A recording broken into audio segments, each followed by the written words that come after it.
Welcome to the Rotojoes Fantasy Football Podcast tonight, guys. It's our Saturday show. Loves, hates, betting locks. Caden, before we get into any of that, let's look at the playoff picture here and like how the divisions are shaking up. In AFC East, Buffalo's 9-3, Miami's 8-4. Who do you think edges out the number one spot in the AFC East? I still think it's Buffalo at the end of the day. I just think they're a little more sound of a team. Miami's one you love to root for, but they do have problems on defense. They're on the cusp of being a very good team, I think, but I think Buffalo edges them out.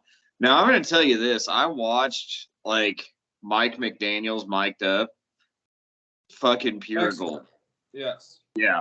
That guy is the player's coach. And, here's the funny thing is I sit here and I think about this shit, right?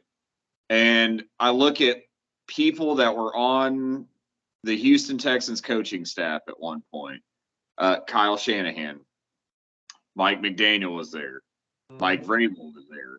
All these guys that are really good coaches that we just let go away. Yeah. Yeah, there's been a lot of coaching talent that's churned through the Houston in like the early 2010s, late aughts, and it's just not none of it stuck. So I think Miami has a small chance to edge it out, but I don't think Buffalo's just so good. Even with Josh Allen's arm being kind of funky right now. The AFC North, Baltimore's 8-4, no Lamar Jackson this week. Cincinnati's 8-4. Cleveland, Pittsburgh, both 5-7. Baltimore, Cincinnati, who wins that top spot? I think Cincinnati does. I think they're just a little bit more well-rounded of a team. Lamar Jackson's kind of struggled at times. I think it has a lot to do with the lack of supporting cast for him. I'm not certain he doesn't go into the offseason, and he's not going to be a free agent. We know this. They'd be stupid to let him walk. I think he gets tagged and maybe, puts himself in a trade me situation. But, yeah, Cincinnati just has more of a complete team. I think they end up pulling that division out, which is, before the year started, I placed a division winners parlay, and I'm not even going to be fucking close. Just to be real honest, out of 8, I'll be lucky to hit 4. Yeah, that's how the NFL season's crazy, man. It's always like this. Things happen you'd expect, things happen you wouldn't expect. I have Cincinnati winning that division too. There's just so many issues offensively for Baltimore right now. They need receivers bad. And they don't care. That's the thing. It's not a priority for them. Now, Green Bay went out and, at least drafted one, second round Christian Watson, turned out to be okay. But Baltimore did fuck all nothing about it. Honestly, they'd be better off than what they have right now. Just lining out Likely and Andrews and seeing what fucking happens. I mean, that'd be the best game plan they could have right now. Absolutely. It sucks. I would have loved to see the Lamar Jackson pay me tour, but without the supporting cast, it's hard to get there. Here's the thing. The way the quarterback situation is in the NFL, they're still going to have to pay him. Yeah. There's not too many Lamar Jacksons out there. And I still think when it's said and done at the end of this offseason, at least for an hour or two or so, he's going to be the highest paid quarterback in the league. Because those things never last, right? Like these guys get these mega deals, and then 2 days later, these other guys get a mega deal. So I'm not going to say he's going to be the highest paid quarterback, but I think there's at least a period where he is. And I've been saying this all offseason. I saw one guy tweet it. I want to see him go to Detroit. Yeah. I love it. Love it. Jameson Williams and Chark attacking downfield. Love it. Don't forget about Amon-Ra. I like him. I wonder what his real ceiling is. I think he's not gonna be this forever. No, I don't either, but I think he's a really good slot receiver, though. he's a good role player. I think he's, to me, I think he's kind of. I see Jamison Williams and See Darius Hayward-Bay. I know you're a hater, man. Don't be a hater. I see him, and he's kind of the Adam Thielen Amon-Ra. That's kind of the way I see that. Yeah, I don't disagree. I actually like Jamison Williams. Just I like to play around. Those tall, skinny, fast guys, they don't always have a high hit rate, but I like Jamison, especially with with a Will Levis, Anthony Richardson lottery ticket, Or even a Lamar Jackson. A lot of good shit there. I just don't think that'll happen. Okay, Philadelphia 11-1, Dallas 9-3 in the NFC East, and the Giants and Washington are both 7-4 and 7-5. So That could get interesting. That one's one that I kind of got circled as might end up being kind of a battle, because here's the thing. At the end of the day, I think Dallas has probably got more talent. But Philadelphia is kind of just performing better. I could see that one going down to the wire, but I'm going to give a fraction of a percentage to Philly. yeah, I would too. I could see Dallas. I don't think Philly's going to win more than 13 games. No. So, I mean, Dallas could make it interesting. However, Dallas has their own major issues. Yeah, so it's not like it's, yeah. NFC North, Minnesota's the clear-cut number one. Are they Super Bowl contenders? I Best can't say record in the NFL. Well, second best behind the Eagles, but I can't say they're not. At this point, like, the NFC is so top heavy that it'd be surprising to me to not at least see them in the NFC Championship game. I agree. That would be fun. Kirk Cousins in the championship game. That would be an uber meltdown. Or maybe not. Well, I don't know Kirk Cousins' playoff history, if he's ever even fucking been there. But yeah, it's going to be a primetime game. There's going to be millions of people watching, so it could be very bad.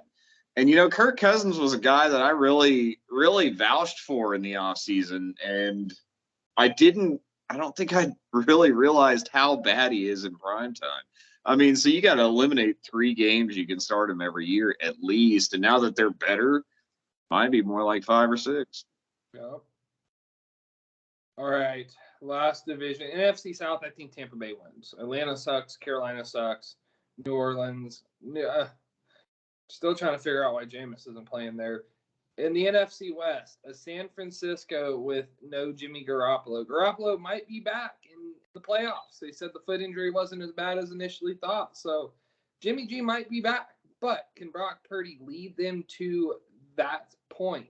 Or will Seattle overtake them for number one in the NFC West? This one's tough for me because I think I want to say San Francisco, but I also don't doubt the possibility of Seattle. And it's really weird because going into the year, everybody thought Seattle was hands down going to be the worst team in the league, like no questions. We thought they'd be picking first next year. Well, no, Houston's picking first next year. But ultimately, fuck, dude. I need to see more Brock. I need to see more of that before I can really make that determination. I'd never even heard of Brock Purdy before. I played at Iowa State. That's why.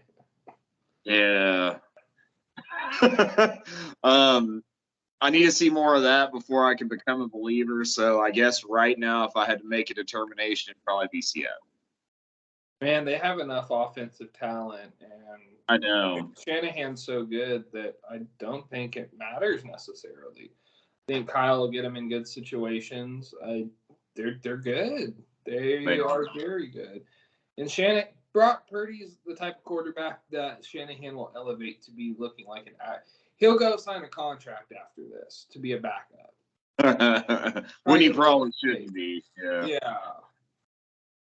I have San Francisco, but I like both. I don't think necessarily either one is. I don't think Seattle's a bad pick. Geno Smith's played out of his mind. It's actually been quite entertaining.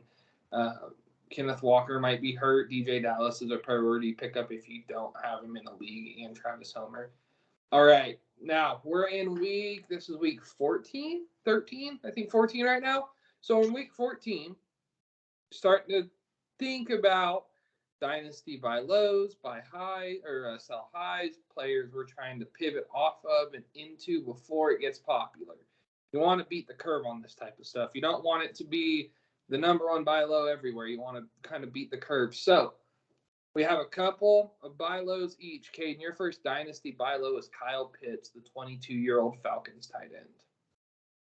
Biggest fantasy bust of 2022, Kyle Pitts. I can't disagree with that, but here's the deal.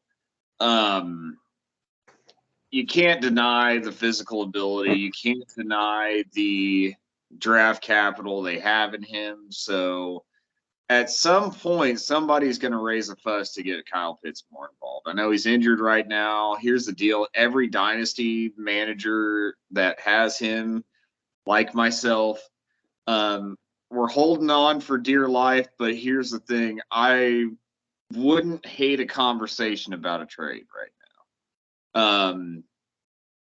I think I kind of overvalue him, so it may not go very far, but I think in a lot of your leagues, you could probably find that guy that's just fucking done with it. Yeah.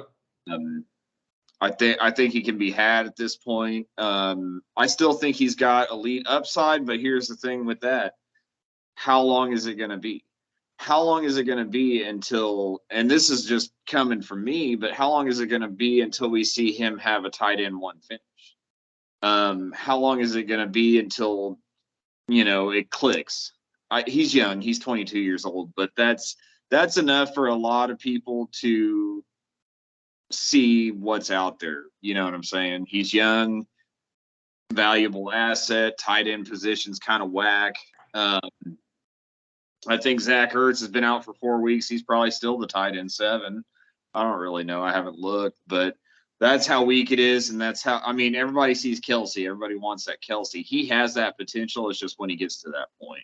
I think you could buy low. I think you could probably, in the right league, you could probably get him for a high second.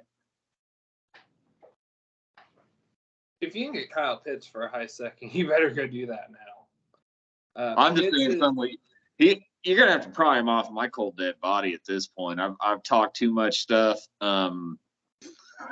His peripherals are too good. Target share's super huge.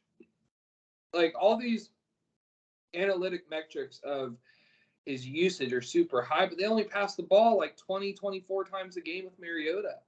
And I don't think Ritter, everyone's acting like Ritter's going to be this great savior in this pass game. I don't think he's going to. Well, if he was, he would have been playing already, right? If he was, he would have already been on the field. So I like Kyle Pitts a lot. The quarterback question's there. You might be able to hold off and buy really low next year, but I think by year 4 he breaks out because they'll eventually be able to get a quarterback that can throw the ball at least. All right, I think low. I love this year's quarterback class because I think there is some real value after round 1. I think outside of Bryce Young and CJ Stroud, there's a couple of guys that could hit. They might be developmental prospects, but I think there's a couple of talented guys that you could get in round 2, round 3, and maybe do something for you. But yeah, I agree with you. I think I'm tempering my expectations going into year 3 for Kyle Pitts, but it's definitely an ad I'd like to make right now. He's a good buy low. I couldn't believe how people were valuing him in the preseason, dude. They were tied round 3, round 2. It was crazy. And it was never going to pan out. Like, he would have needed absolutely elite. He would have needed a healthy type season to return value at that point. Yeah. Or Mark Andrews.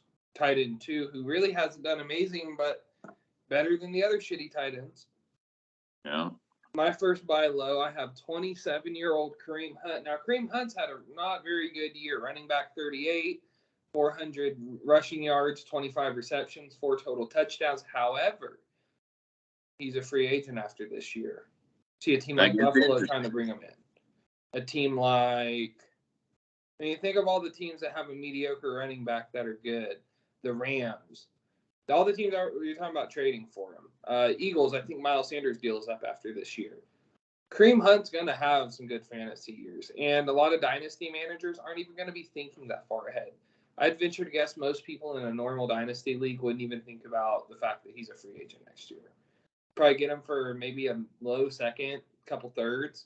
Do that all day long. Absolutely.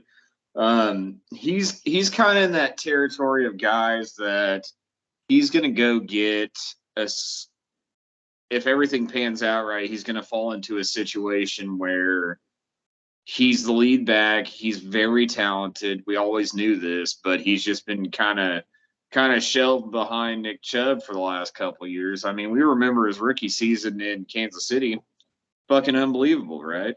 If he gets the opportunity somewhere, he is going to be, dangerous. And he doesn't have a lot of mileage on him because he's basically been shelved for the last 2 or 3 years. I love it. I love him in a Philly offense. I love him in a Buffalo offense. Cordero Patterson's getting old. I love him in an Atlanta offense. There's a lot of places he could go where that pans out right. So kind of the point of this segment is just to kind of get you guys ahead of the curve. Zig when everyone else zags. You know what I mean? That's the kind of thought process here. We need, beat everybody to the punch, so to speak. And because here's the thing, at the end of the season, everything kind of goes dead, right? Kind of goes dead for a while. Your best bet is to try to beat all of that. Before everybody forgets for an off season or so. God damn it. Hold on. Yeah, so it is really just all about thinking ahead. You want to beat the trends. That's how you get the best deals. Like last year, it was right after T. Higgins got hurt last season. I traded Jacoby Myers and Jameis Winston for him. That's a good deal. All timing. And so that's what all this is about. If you can get Kareem Hunt for a low second, that's a good deal. And you're beating the hype beast machine that happens in the off season. August, July comes around, and man, it's just hype all over the place. Yeah, I think that, and try not to follow the news trends too, because I'm going to tell you right now, that's when you get fucking had. I remember the Deshaun Watson news. I traded him for JT, a first, and Brandon Ayuk. Yep. Because it was hot, it was the moment, and you got to realize your window on these type of things. Dynasty, you got to be you also have to appreciate the process. You got to understand where your team is and make trades effectively. If you're contending, maybe you go out and do some things. If you're not, maybe you hold back, kind of make some smart trades. That's the benefit of a dynasty league is it can be a long game as long as you get to the finish line. And if you're not the top 3 and you don't feel like you can make moves to get up there, probably start trying to build young assets. Maybe trade away some veterans for some younger guys again before the season's all the way over. There'll be, in our dynasty league, it's not really uber competitive. Cooper Kupp got hurt, so the second place team that was close to mine just bowed out. Not really competitive. Obviously anything can happen in the playoffs, but the seeding is done. In some leagues, though, the seeding is going to be figured out by this week's games. And if you can swing a trade before that happens, do it. You can probably get really good value on some young assets. We're and this is the real crunch time because honestly, there's a league that we play in that's a keeper. It's a keeper league. I won it last year, and now I'm I thought I was completely out at this point. And then I start looking at the shit the other day, and I'm like, there is an avenue that's not like 1,000,000 to 1 type of thing where I could sneak. Yep. Now I need some very specific shit to happen. Like I need some precise things to go down for that to happen, but it's not like out of this world type of thing. And I think that kind of goes into paying attention. Like I could slip into that 6th spot. Yeah, I don't know. that league's wide open. I just looked at that today. And I'm 5-8, I think. I think I'm 5-8. I'm fucking terrible. All right, your next buy low, Calvin Ridley, 27-year-old wide receiver. He'll be 28 next year. He'll be 28 next year, and he'll also be about 1.5 years removed to playing football. And I think that's what you need to use as your selling. 1.5 years out of football, but here's the deal. Every report I've read, he's training like he's got a game on Sunday. That's the kind of things you want to hear out of a guy. Deshaun Watson was not doing that, and it showed on the football field last Sunday. That was bad. Be there in a minute. Shelf? Yeah, that Deshaun Watson's debut was definitely reminiscent of a man who had not touched a football in a while. In 700 days, to be exact. Yeah. But Calvin Ridley, here's the thing. I see a scenario with him where he blows next year. Like he blows up because Trevor Lawrence, we've seen huge progression out of him. Your camera's off again, dude. There you go. We've seen huge progression out of Trevor Lawrence this year. I think they're building up to something. And don't underestimate Doug Peterson, man. No. He's a guy who made Carson Wentz at one point look like a potential MVP. I mean, Trevor's looked good. He got hurt last week, but he's looked good. He's looked good, and you know what he's lacking? A Calvin Ridley. Yeah. They got him Allen jump away. Yeah. And I think Calvin Ridley, you know, he's that ultimate gamble for me. I think he's the type of guy like, you know, we've talked about it on this podcast before. I'm not taking him first overall or anything, but I'd jump a round or two. Yeah. I'm a big fan of Calvin Ridley. He is very talented. He put up some great seasons with Matt Ryan. Last year he was the wide receiver 4. Yep, he was. Just excellent receiver. Trevor Lawrence really needs a guy like that. He'll be Dollar Tree Stephon Diggs. Mm-hmm. My next buy low, Chase Claypool. Currently the wide receiver 69. He's not playing well right now. However, he's new to Chicago. He came over at the trade deadline. He's not going to learn the offense. Obviously, You can use that as a selling point that he's played bad thus far. He's going to be Justin Fields' guy. And Chase Claypool is a big athletic target who gets open down the field. He's going to excel in that passing game. Fields' running threat helps because it's hard to play zone. You have to play man-to-man with a rover. I really like Chase Claypool. And you can probably get him for cheap. He's young, so you're not going to get him for like a third or anything. But you can probably package you could probably do Christian Kirk straight up after the year. Yeah, I like that. I mean, yeah, absolutely. When you look at the numbers, if you find somebody in a dynasty league who's only thinking about the moment, it'd be hard for them to pass up a Christian Kirk for a Chase Claypool. Ultimately, hopefully you and everybody else thinks long term in exactly what you're saying. Big physical receiver at some point, Justin Fields is going to develop into a passer, at least. I see a lot of Lamar Jackson here. Lamar Jackson, everybody first couple of years, we thought he was just a running back playing quarterback. He kind of developed into a passer. And I kind of see that in Justin Fields. He's got an arm on him. He always has. He just hasn't had anybody but Darrell Mooney to fucking throw it to this year. So It's kind of, and he's also got a defensive coordinator for a head coach, which doesn't really help anything for him, but I think he can work through it. Like I said last year, I said going into the year, that's my favorite quarterback out of that draft class for fantasy purposes, at least. Big fan of Justin Fields. How do you feel about Kenneth Gainwell and Tony Pollard as speculative ads? Pollard will be more expensive. Are you kidding me? In Dynasty? Ken Walker, oh, dude. Ken Walker could get a king's ransom right now. Said Tony Pollard and Kenneth Gainwell. Oh, Gainwell. Sorry. Yeah. I was going to say, Gainwell? No. A second? Here's my thing. So my pick in that was Kenneth Gainwell. My thought process on this is Miles Sanders is a free agent after this year. Philadelphia would be stupid to pay him top shelf running back money. He's not that. He's this year's version of James Conner. And that's really all I need to say on that. He's this year's version of James Conner, completely touchdown dependent. I actually saw a stat breakdown. He is the same fucking guy he was last year. Points, yards per carry, all this stuff. Just add in touchdowns. Same fucking guy, but he's getting more goal line work.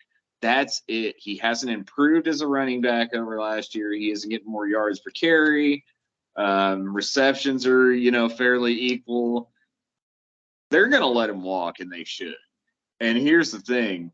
I like Kenneth Gainwell as a speculative ad because you can go out and get him. Like, if you couldn't get him for a third, I don't see it, right? Like, you can go out and you can get him for a third-round pick right now, I feel like. Mm-hmm. If they're in a situation where they're trying to crunch the cap, he could be the guy next year. If they're not going out and trying to pay a Kareem Hunt, they're not trying to go out and pay a James Robinson, someone to come in there, he could be the guy. Pay James Robinson the minimum? Well, I mean, I'm just talking about guys that are going to be free agents that can come in and steal snaps away. I see them in a situation where they're going to probably go draft a guy, and have Kenneth Gainwell be the guy. And I think it's a cheap buy-in on a guy who may be a primary running back next year. I'm not saying it's going to be good, great, or anything, but opportunity means a lot. Yeah, and for a third, what are you going to get with that? 20% hit? What if the Eagles signed Tony Pollard to a 2-year, $10 million deal? Then that changes that whole thing. I mean, I don't think Dallas lets him walk. I think Dallas cut Zeke in the offseason because of his contract. Do you think Jerry will do that? I think he will. I mean, he's not an idiot. Yeah. All right. Betting locks. Week 14. Eagles at Giants over 45 points is your first lock. I love it, man. Here's the thing about the Eagles is they are, a dynamic offense. They kind of, at some point, score at will. Giants are banged up on defense a little bit. I think, and, the Giants aren't half bad at sneaking a touchdown or two. You got to realize 45 points is a low, low line. And I just really don't understand it because to me, you're talking about a game that could be 24 to, 21, and you're at that 45 points. That's not a whole hell of a lot. I think it'll probably be more like 28 to 21. And then you beat that line. And Saquon Barkley, he's the kind of guy that could get in the end zone a couple times. I know he might be injured. We don't really know. Kind of game time decision type of deal. Daniel Jones, he's a rushing quarterback. He could probably run it in on the one. Neither team, like Eagles have an okay defense. Giants really don't.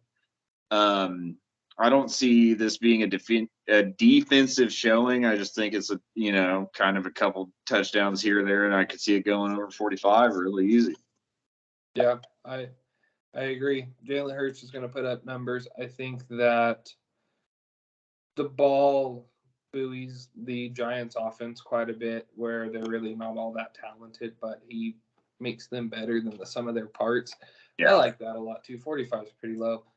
My first lock, I have Minnesota +1 at Detroit. Dude, I can't believe this.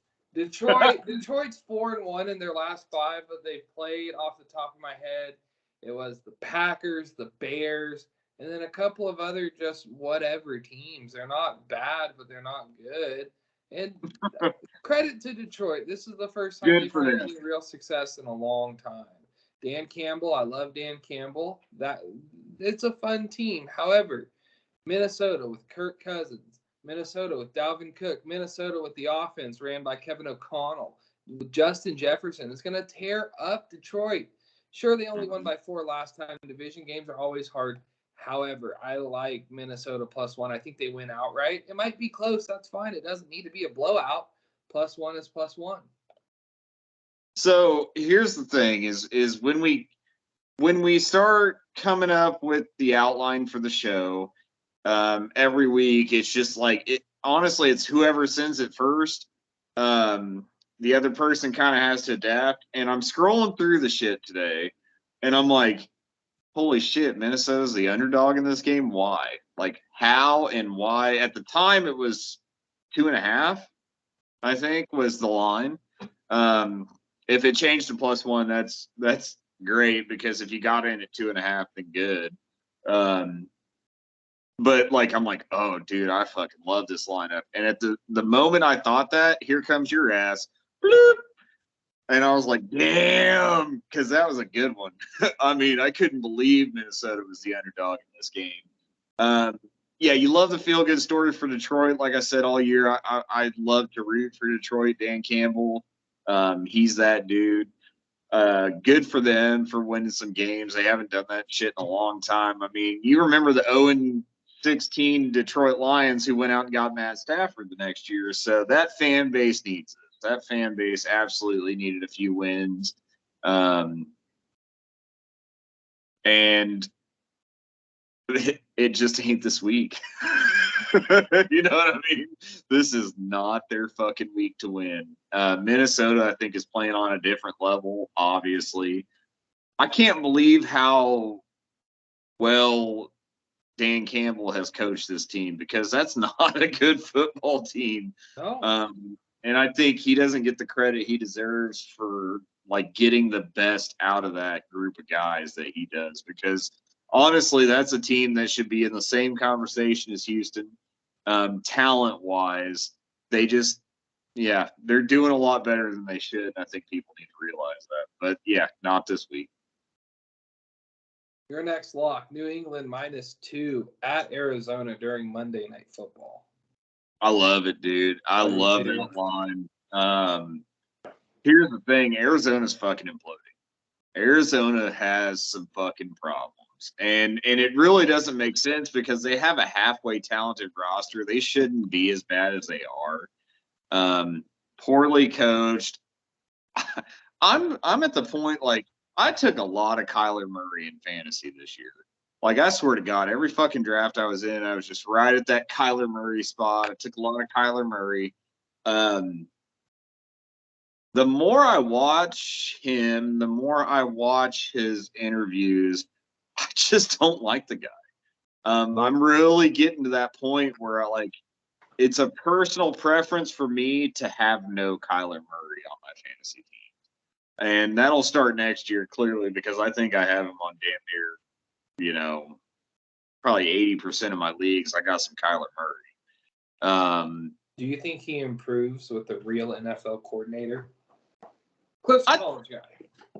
I think he does. I mean, he's athletically gifted, and that was kind of my thing going into the year. Is I was like, talent upside, you got to take it, right? Like, it doesn't matter. That's going to shine at some point, right? Yeah, not this year with Kyler Murray, because Cliff Kingsbury isn't it. They're fucking losing left and right. Like, they're losing close games. You would think with a guy that they just mega fucking paid, right, they would be at least in a contention for a playoff situation. They're not. A lot of talent on that team just going to waste. Like DeAndre Hopkins, love DeAndre Hopkins. Always been a fan since he was in Houston, but they just can't piece it together. And you see him in interviews, and Kyler Murray's like, "Yeah, we're just fucked," or whatever he said the other day. He's like, "Schematically, we're just fucked," and he's not wrong. So I think that's the issue. New England. Yeah, that's the issue. I think New England's just a better coached team. They're not more talented. I want to make that a very big point, but they're better coached. And I think they go out there and, +2 or whatever. I'm good with that.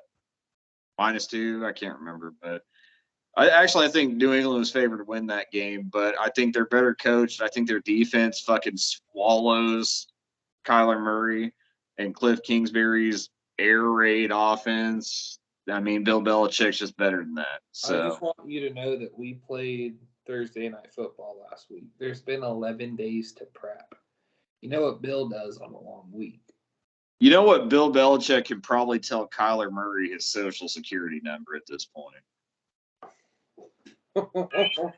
You know what I mean?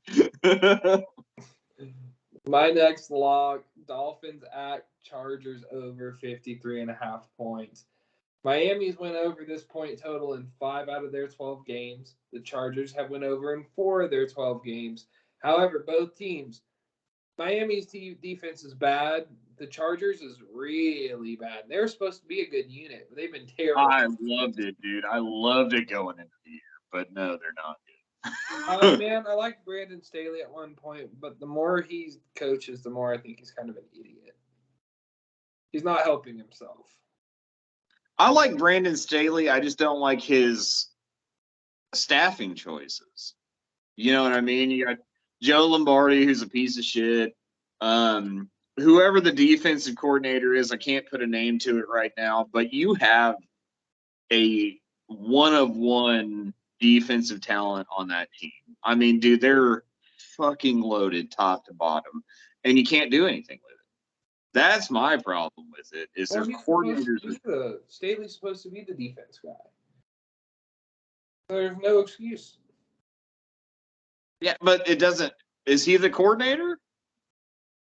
Oh, see, that's the problem. I fucking hate this. Let me just go on a fucking tangent real quick because I feel like at the head coaching level, if you feel the need to call defensive or offensive plays, you shouldn't be a head coach. That's just my whole thing, dude. Like, so you don't think Mike McDaniel should call plays? Does Mike McDaniel call plays? He's different. I kind of feel like he's a prodigy type of deal, but I agree. Unless you're very intelligent and have a high capacity, it's hard. I just like these guys get into these positions where they try to wear too many hats. You know what I'm saying? Like, why is and I keep going back to this. Why is Lovie Smith the defensive coordinator in Houston? He has no concept of being able to balance it. He was a good defensive coordinator. He wasn't a good head coach. 20 years ago. I understand that. Tampa 2 does not fucking work in today's NFL. Like, I can't fucking stress that enough. It doesn't work. It worked good in the early 2000s before you had fucking quarterbacks that could run, right? I'm a almost 31-year-old white guy that lives in Kansas. I've never played a snap of football in my life, and I can see that. Anyway, so we're way past the point now. What the fuck were we even talking about? Dolphins and Chargers over 53 total points. Yes, I like that. I like that line. I think it's going to be a shootout.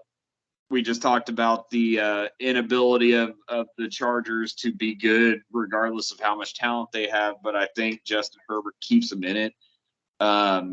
Mike McDaniel, like we just talked about, I think he's kind of the whiz kid computer guy. Like, they pumped this guy full of knowledge in his NFL career, and I think he's very good.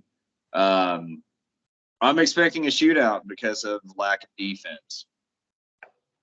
I love Mike McDaniel. All right. I do. Loves, hates, your first love, DK Metcalf going up against Carolina. Absolutely love it. Geno Smith, like we talked about, is playing out of his mind. DK Metcalf is clearly the number one target. But here's another thing on this. Don't sleep on Tyler Lockett. Tyler Lockett has had a year. He's a guy, if you got him in drafts, you're not mad about it. He's a guy that, honestly, going into the season, I just kind of overlooked. Is he the new Brandon Cooks? I bet people overdraft him next year. Lockett? Yeah. And that's just the teeter-totter of fantasy. Like, have a good year, get overdrafted. It's just the way it is. But DK Metcalf this week, he's the number one target in an offense that's doing a hell of a lot better than everyone assumed. And I'm really just not a believer in Carolina right now. I think they get fucking torched. He's done better against shittier teams. So I'm in on DK this week. Obviously, if you have him, you're starting him, but I love him in daily. I love him in, the sleeper daily draft thing is just something I've absolutely loved lately. Can't lose if I tried, and I don't really understand it, but I'm in. Can we invite each other to daily drafts? I really don't know. So I'll give everybody a snippet. Last week, I drafted too early. I had David Njoku and Mike Williams, who were both out, and I still fucking won. It was like, as soon as I figured out those two guys were out, I was like, fuck it. I'm going to forget about this. I drafted too early. I still won by 10 points. It is such a cool kind of concept. You draft a new team every week. You play against, I think it's 8 teams in the division, 8-round draft. I just had some dollars sitting around in my sleeper thing, and I'm like, okay, cool, let's fuck around with this. And dude, at this point, I have doubled plus the amount of money that I had in there just from winning this shit. Like, I think I had $10. I'm well over 40 at this point. Well, 40 before I bought in this week, and I also got kind of reckless with it, so I'm doing like $20 head-to-heads at this point. Because I'm like, fuck, dude, I'm not losing. Why not, right? Famous last words. Yeah, I'll lose this week for sure. All right, my first love, Ramondre Stevenson at Arizona. No Jacoby Myers this week. Targets galore for Stevenson will ensue. He's seen 6+ in his last 6 games. Stevenson sees enough pass work that he's already like a every week top 15 running back. However, against Arizona, where we're for sure going to make that offense look like shit, we'll be in good positions to score. The defense isn't amazing. Look for Ramondre to put up, or look for Ramondre to have a lot of goal line opportunities, maybe fall in the end zone a couple times. If he catches 6 passes, goes for 60, 70 rushing yards, a couple touchdowns, that's money. That's a top 5 running back. I think he has that type of upside this week against the bad Arizona team. I think Ramondre Stevenson was one of those ones going into the I've had a lot of misses this year, but Ramondre Stevenson, he was better than I expected. I have a lot of Ramondre over leagues because I just thought Damian Harris wasn't going to be it. I know he had a big year last year. For some reason, I had that gut instinct, but that guy is the most targeted guy in that offense. And you can tell the trust with Mac Jones. You can tell Bill Belichick's about the guy. He's like James White, but bigger, stronger, and faster. Yeah, that's my take on it. And I think he could be around New England for a long time, and I think he could be productive for a long time just based off of pass work alone because they don't have a receiver worth a shit. Their tight end situation is expensive but kind of murky at the same time, which is weird. I love Ramondre. Even this week, yeah, especially because they're going to pick apart Arizona's mediocre defense. Like I said, I'm generally not a New England fan, but I know they're going to beat the fucking brakes off Arizona this week. Dude, you don't like New England? Generally, no. Hey, what's that flag? That's a 6-time Super Bowl champion. Do I need to take you to the garage? How many Super Bowls have the Texans won? You can't even order something like that. You can't even fucking imagine it. Well, so we got this guy named Nick Caserio that was there, and he's doing some things now. So don't worry about it. Do you remember? I think it was 17. Do you remember when we played the Falcons and You left a house at halftime. Oh, so sorry. Well, I knew something happened because I had like 9 missed calls, and your mom lives, at the time, I lived about 10 to 15 minutes away. And by the time I got home, I pull out my phone. I'm like 15 missed calls, and probably 12 of them were you. No, I mean, I'm just saying, like, I respect what New England did. Just not a fan this year, for sure. But Mac yeah, Jones sucks. I don't blame you. Mac Jones sucks. Next love, Derrick Henry versus Jacksonville. Henry's gonna own Jacksonville. he's gonna fuck him, dude. If he pulls out his dick on national television, I bet he doesn't even get a flag for it. You know what I mean? Derrick Henry is so fucking good in these divisional matchups. He owns Houston, he owns Jacksonville, he owns Indianapolis. That's just the way it fucking goes. He'll bust 200 on these guys, and everybody knows it's coming, right? Because you look at the Tennessee offense and you're like, fuck are they going to do? Treylon Burks is out. Our best receivers, a toss-up between God, what is that guy? Westbrook Ikini Woods and Robert Woods. And what is Tannehill going to do? Is he going to beat us with those two guys? Probably not.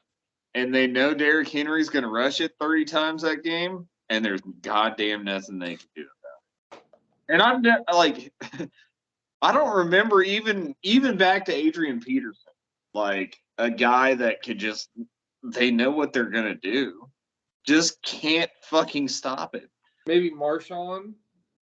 Marshawn was that way. Yeah, he was that. But they also had a passing game at that point. That's why I kind of went to Adrian Peterson because, fuck, what was that guy's name? Christian. I don't know. Whatever the quarterback's name was. Like, they had nothing else but Adrian Peterson.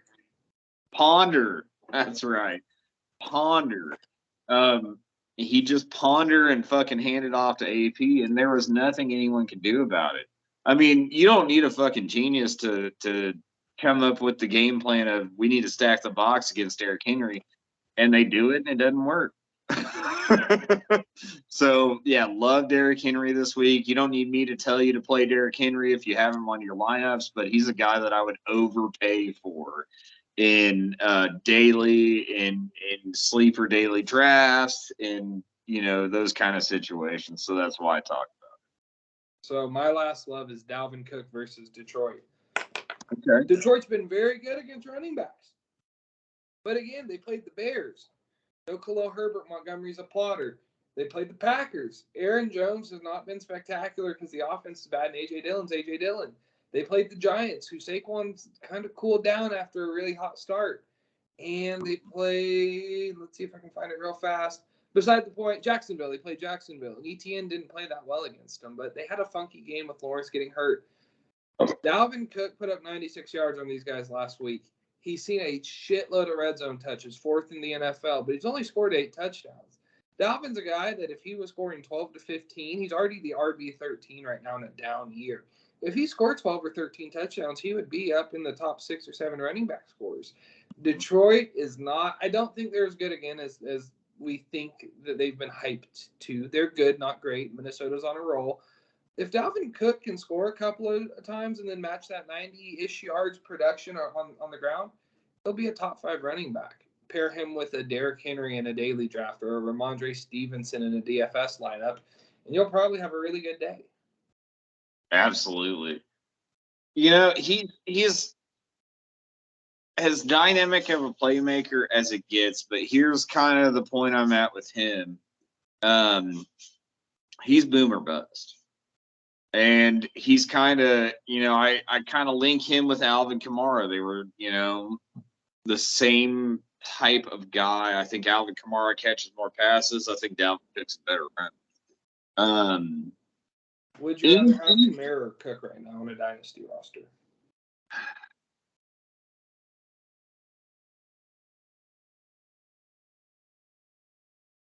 I'd say probably Cook just because of the more certainty of the offense.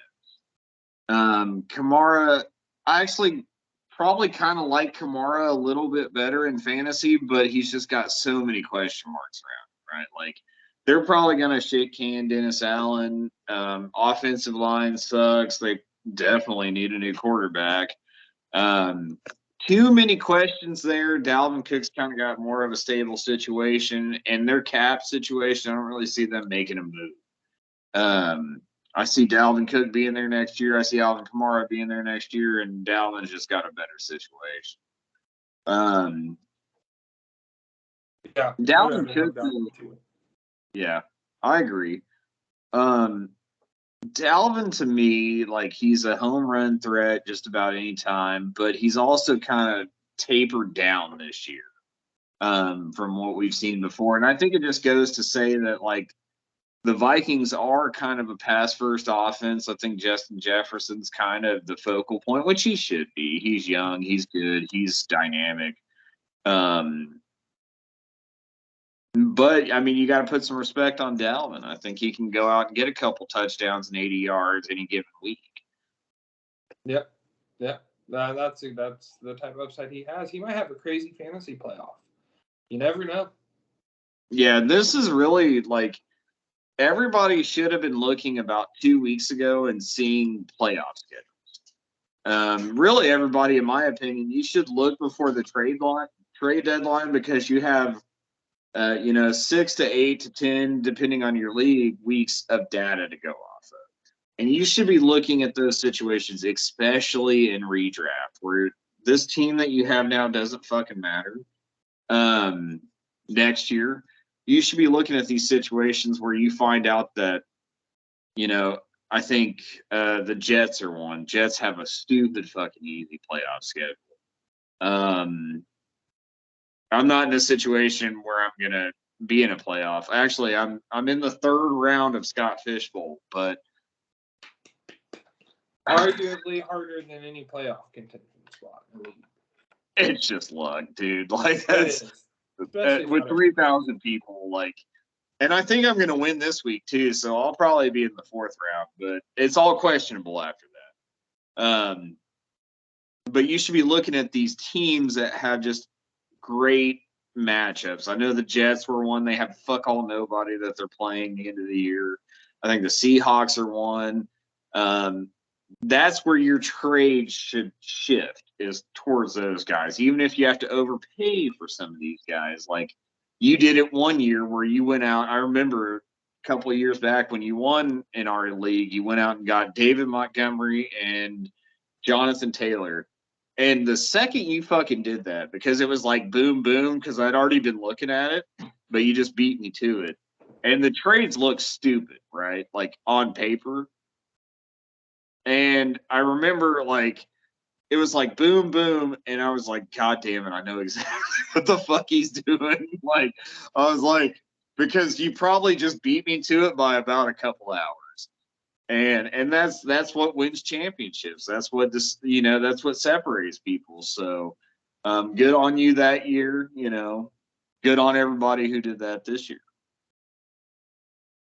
That year was easy. This year was a little harder. There wasn't like a clear cut. There were a few guys that were like lottery tickets, and just depending on which one you got right. Hey, right. It's Tyler Huntley going up against Pittsburgh. You don't like Tyler Huntley this week? Tyler Huntley's got a pretty decent floor just based off rushing upside, but I just don't like Lamar Jackson Jr. against a fully stocked Pittsburgh defense. That's my only thing. Lack of receivers. I think he's rolling out there with Duvernay and Robertson, and I also think is J.K. Dobbins back this week? Yeah, but I don't know how much we're gonna see him. Because I know they cut Mike Davis, which it doesn't mean anything one way or another, but saw a little shake up there. I think they just have a lot of question marks. I think Pittsburgh's defense is very good, regardless of how bad their offense is. I think they give him trouble this week. That's kind of my thought. Now, I am one of those guys. I spent a lot of fab on Tyler Huntley off the waiver wire, and for good reason, because in the league that I did that in, I had some question marks at quarterback. But I just don't think this is the week. He's got a very favorable schedule going forward, but I just don't think this is his week. Yeah, I don't necessarily disagree. I have Lamar Jackson in a league. I had to plug and play Huntley. I don't love it. I don't hate it. My first hate, James Conner versus New England. Conner's been on a tear these last 3 weeks, scoring 23, 13, and 21 PPR points. However, will that hold? New England's defense is stout. It's a top 5 unit this year in most categories. Belichick, so when you look at offense and defense, sometimes you got to look at it like this. Like it's a chess game, and you got to look at the coordinators. Bill Belichick's going to run circles around Cliff Kingsbury. Absolutely. All day long. And when you have two elite, like an Andy Reid versus a Vic Fangio, it kind of evens out. It's not as big of a deal. But when you have Bill Belichick and Cliff Kingsbury, who wasn't successful at the college level, yeah, Bill's just going to have a fucking field day with this guy. Connor might fall in the end zone, but if he does not, he's going to finish outside of the top 24 weekly scores. And even if he does fall in the end zone, there's an avenue that he's under 10 points per game, or 10 points this game. So I'm not playing Connor anywhere. I'm a notorious Connor hater, but especially this week against. Yeah, they've got a very stout defense. You are a very documented James Conner hater, and I really feel like I'm the same way, man. I don't love it. I feel like he got overdrafted. I think he's shaky at best. Like everybody who's had him the last 3 weeks thinks he's, God's gift to running backs. But really, if he doesn't score a touchdown, he's almost fucking worthless. Yeah. Your next hate, Nick Chubb versus Cincinnati. Here's the thing. Everybody's got a boner for here's the thing. Joe Burrow fucking owns Patrick Mahomes, right? Like they beat him 3 times in a row. Everybody's got a boner for how bad they do against Cleveland. And I just don't think that's the case. I think that stigma gets broken this week. And I think Joe Burrow and the Bengals fucking torch the goddamn Cleveland Browns because they're not very good. And for me, it's just a game script thing. Here's the thing: it was when you got a Derrick Henry, you got a Nick Chubb. Those are great running backs, right? But they are about as game script dependent as it gets. Derrick Henry a little bit less than Nick Chubb, but as soon as the game script goes south, he's done. He's not a big pass catcher. He's not going to help dig you out of a 14, 21 point deficit. To me, I just see this game script going south very quickly. Bengals are hot. Cleveland's not. That's all I got on that. Does Deshaun Watson play better? I have to imagine he plays better, but that's not really saying a whole lot. Do we see him at his previous level ever again? Not this season. I think once he's got some time in the system, he's got some. I learned a lot last week about Deshaun Watson. He hadn't played football in 700 days, and it showed. And really, I felt like he should have known the playbook better if he had all that goddamn time to prepare. And he just didn't. I love the one. I told you about this earlier. He threw it right to Jalen Petrie, right? Dude, there wasn't another fucking receiver even in the zip code. And honestly, I just thought he forgot what team he played on. He's like, oh, there's a Texans helmet. They're fucking open. I'm going to hit him, right? He did. It was just the wrong team. Do you wonder if that maybe was a little confusing? I'm sure it is. And that's no excuse for a pro quarterback, but I'm just saying, 700 days, you played your whole career with Houston. Maybe that was just kind of weird. Yeah, no, I understand that.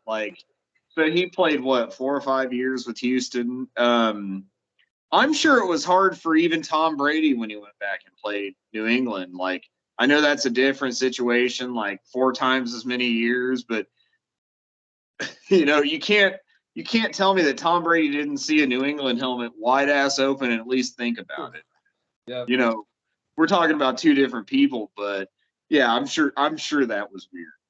But I think he has better game, but I don't think this year he's going to return any kind of value for those folks that were like holding him. If your league had a suspension clause in your IR spot, doesn't matter. You know what I mean? Go ahead. But the people that held him and held on tight, thinking week 13 he's going to come out and blow the ass off people. Yeah, I know you were.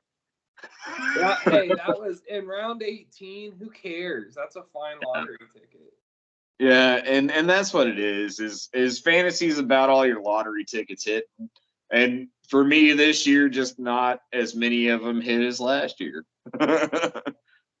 This was a weird year. There's a lot of weirdness going on. All right, last hate, Dameon Pierce versus Dallas. I got out on Dameon Pierce at a good time. He's a good running. He's a talented real life running back, but Houston is god awful. This game script's minus 17.5. Talking about guys like Chubb and Henry that get scripted out. Dameon Pierce gets super scripted out. It happens fast. So I love Dameon Pierce. He might fall in the end zone. He's been getting vultured by randos, so that's fun. This is not going to be his game against Dallas. Absolutely not. No, I'm about as big of a Dameon Pierce fan as you get, except for that guy that traded JT for Dameon Pierce or whatever. That was so bad. But, he's my favorite player on the Houston Texans team. I think he's really going to flourish once we get our shit together. This is not his week. And to me, Dameon Pierce, I see him as a Nick Chubb Jr. Yeah. He doesn't have any pass catching upside. He'll break the fuck out of a tackle, but it would be irresponsible of Dallas to respect Houston's pass game. It would. Dan Quinn is no dumbass. He's not going to go out there and think, well, they put Davis Mills back in, so he's going to fucking torch us. Let's play D. They're going to blitz the shit out of him all day. They're going to fucking eat his lunch. And, I'm not even going to watch this game. Mills has been having scary dreams about Micah Parsons for about 6 days ever since they announced that.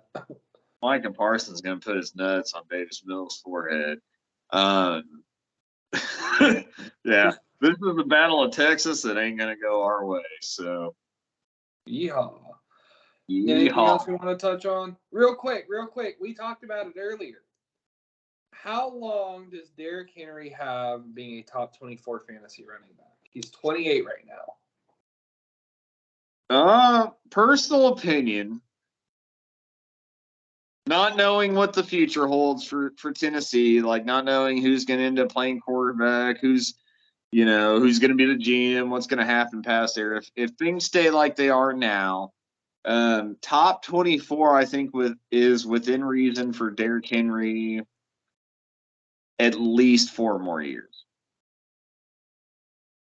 Yeah, I go like 5 or 6. He's just so big and so strong. I feel like big ass boy, dude. And he doesn't really he doesn't get hurt like normal people. Even the foot thing, he doesn't get hurt like normal. He got hurt 1 year, and he's been the most used running back over. And he's right back to it. He's right back to it without fucking skipping a beat. Right back to it. And you don't realize how big Derrick Henry is, but the last Titans game I watched was one that Malik Willis was in, and it was like a son handing the ball to his dad. You know what I mean? Like a fucking 5-year-old handing the ball to his father, and that's just a big motherfucker, dude. Like, I don't know how else to say it. Like, he's big, he's yoked. You want to see some crazy shit? Go to YouTube and watch Derrick Henry workouts. That guy trains like Armageddon's upon us. Like, that's the way that guy works out. So, yeah, it wouldn't surprise me. I'm saying 4 minimum. If it happened to be 6, I wouldn't really be surprised. Malik Willis is 6'1", 215, 219. Yeah, Derrick Henry looks like his daddy. He's 6'4", 250. Yeah, he looked like his daddy walking in there. Like, it was so funny because it was just like handing the ball off to this fucking mammoth. And, yeah, I mean, that's all he could do. I remember that too because I was like, God damn, that's a big boy. I want to see Kyler Murray handed off to Derrick Henry. I don't know that Derrick Henry will play his whole career in Tennessee. Like, I could see a situation where the cap doesn't equate right. If they get a hot rookie in at some point, like I could see him making a move and him going somewhere else. But you can't tell me he's not going to have like LeGarrette Blount type of role Yes. even well into his 30s. He's so big that he's like Cam Newton at the goal line. You just snap it, and he's just got to take a step and jump, and he's there. You like your odds. You absolutely like your odds. And he could do. I texted you this earlier. He could do the Jamal Williams, James Conner thing at 35. Yeah, dude. He could be Frank Gore 2.0. Just, I hope all you guys, if you've watched this till the end of this podcast, don't fucking take the bait on Jamal Williams next year. Just don't do it. Oh, he's gonna get so overdrafted, dude. Oh my God. He's gonna be the next do it. Kareem Hunt. But Kareem Hunt, there was a reason because Chubb could have gotten hurt. All right, guys. Good deal. I think that's all we got. Good luck. I hope your bets hit. KU beat Missouri today. It was a good day. I won a lot of money on it. Go Jayhawks. Rock Chalk. All right, guys. Have a good Sunday. Thank you.